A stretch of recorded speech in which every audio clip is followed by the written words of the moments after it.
Ne znaš da Srbi dolaze danas? Kakvi Srbi? Palimo kuće jedni drugima. Niđe kraja. Šta se dogodilo? Neko je pucao gore na naše Srbe. Danas smo dobili prijavu. Nestao je jedan stariji čovjek. Kako nestao? Nije čovjek igla. Nesto, brate mili. Meni su u policiji dolje rekli da vi vodite taj slučaj. Kako u kućani ništa ne znaju?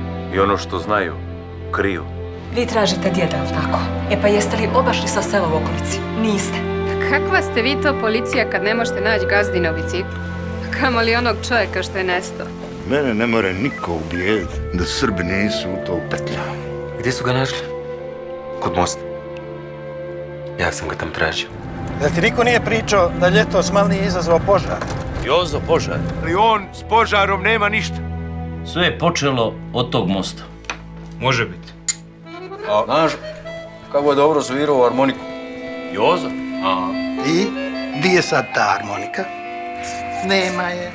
To s harmonikom se nije trebalo desiti. I šta bi mi sad trebali? Otići u Bosnu na lednu? Ti bježiš iz svoje vlastite kože. Ako sad to napraviš, to će ići sve dalje i dalje. Nikad kraja.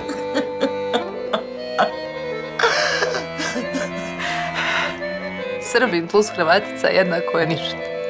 Nula. Nije beš ti neki život.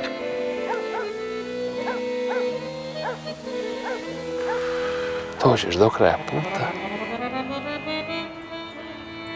Dalje nema više.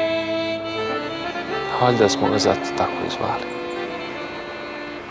Most na kraju svijeta.